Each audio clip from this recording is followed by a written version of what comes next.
Assalamualaikum warahmatullahi wabarakatuh. Berjumpa kembali dengan Matnologi. Kali ini kita akan melakukan tutorial uji hipotesis dua variabel uji Z to sample for means. Nah, uji Z sendiri prinsipnya itu sama dengan uji T, yaitu merupakan uji hipotesis atau uji dua pihak. Perbedaan mendasar antara uji Z dengan uji T adalah pada jumlah datanya. Uji Z valid digunakan pada jumlah data besar, yaitu lebih dari atau sama dengan 30. Nah, jadi kita ingat-ingat lagi ya. Kalau kemarin uji T itu kurang dari 30, nah ketika datanya itu lebih dari atau sama dengan 30, maka kita menggunakan uji Z. Sampel pada uji Z diambil dari dua populasi yang independen dan terdistribusi normal. Uji Z juga baru bisa digunakan jika standar deviasi diketahui atau standar deviasi diduga dari suatu populasi. Cara perhitungan uji Z itu sebenarnya sama persis dengan perhitungan uji T, hanya dibedakan pada nilai tabel. Pada uji T digunakan tabel T student, sedangkan pada uji Z digunakan tabel distribusi normal. Nah, langsung aja mari kita lihat contoh kasusnya. Suatu perusahaan PT Terang Benderang memproduksi bola lampu dari pabrik A dan pabrik B. Seorang peneliti menduga bahwa kualitas produksi dari pabrik A lebih baik daripada pabrik B.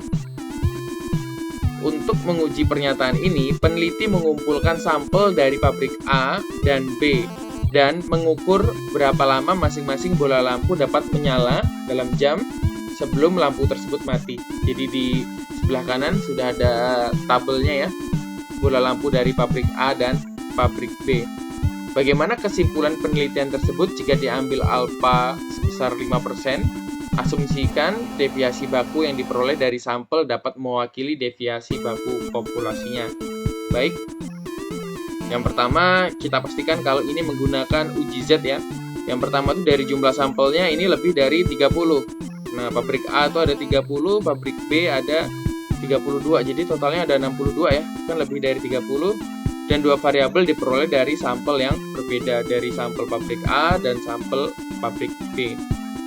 Kemudian di sini juga standar deviasinya sudah diketahui ya. Nanti akan kita cari standar deviasinya terlebih dahulu.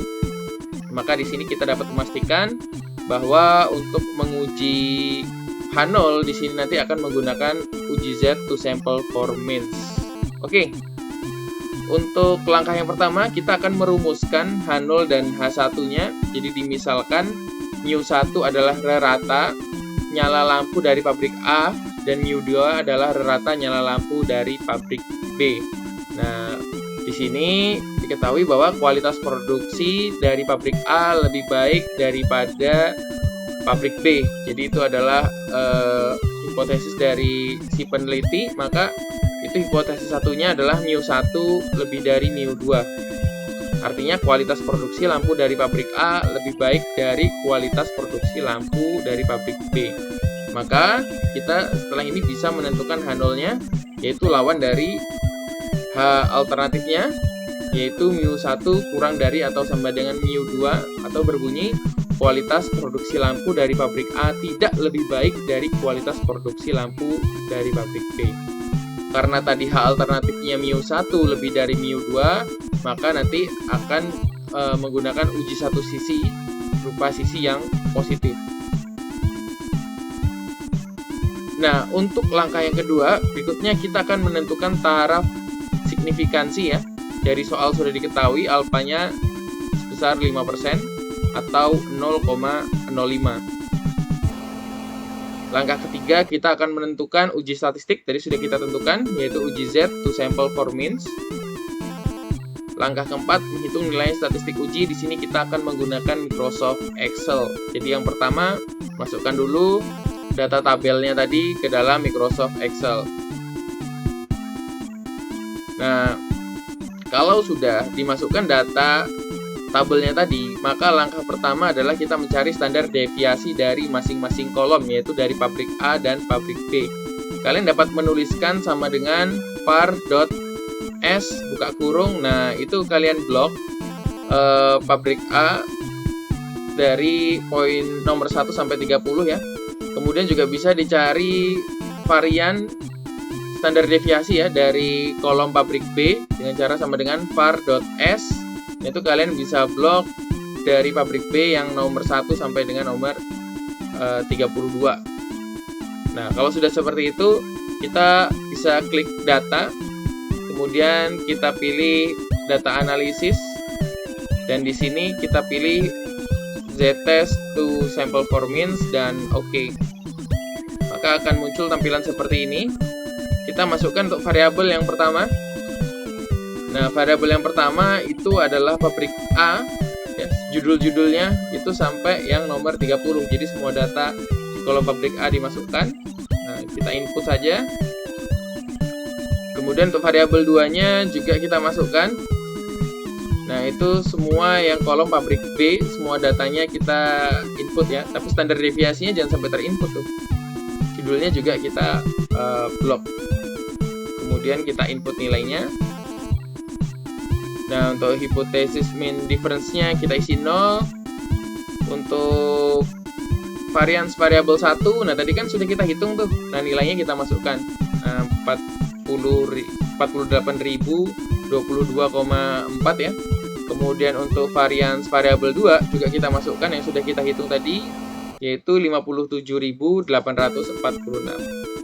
Kita klik labels, kemudian kita pastikan alfanya sesuai dengan penelitian kita tadi, yaitu 0,05. Kalau sudah seperti itu, maka berikutnya tinggal OK, dan hasilnya pun muncul seperti ini. Dari hasil ini nanti ada beberapa hal yang dapat kita interpretasikan. Yang pertama adalah rata-rata daya tahan lampu pabrik A dan pabrik B dapat dilihat pada baris min. Kemudian varians daya tahan lampu pabrik A dan pabrik B dapat dilihat pada baris non-variance. Kemudian jumlah observasi dapat dilihat pada baris observations. Nah, nanti untuk menolak atau menerima H0, kita akan melihat yang ini ya, nilai probabilitas untuk yang one tail. Jadi ingat, kita tadi untuk H alternatifnya kan sudah kita tentukan, kita akan menggunakan one tail ya. Di sini nilai probabilitasnya 1,76959E-05. Nah, itu senilai dengan 0,0001769959. Oke, jadi langkah berikutnya adalah untuk kriteria keputusan. Kita akan menolak H0 jika nilai probabilitasnya lebih kecil dari taraf signifikansi yang ditetapkan. Tadi kita sudah menetapkan taraf signifikansinya adalah 0,05. Maka keputusan ujinya, tadi nilai probabilitasnya sudah kita peroleh dari hasil analisis.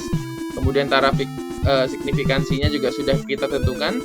Ternyata nilai probabilitas itu lebih kecil dari taraf signifikansinya. Artinya apa? Artinya untuk keputusan uji pada penelitian ini H0-nya ditolak. Sehingga kesimpulannya tadi ada H0, ada H alternatif. Karena H0 ditolak, maka yang kita terima adalah H alternatif, yaitu kualitas produksi lampu dari pabrik A lebih baik dari kualitas produksi lampu dari pabrik B. Nah, demikianlah tutorial untuk menggunakan uji Z. Semoga dapat dipahami dengan baik. Sampai ketemu lagi di video selanjutnya. Terima kasih. Wassalamualaikum warahmatullahi wabarakatuh.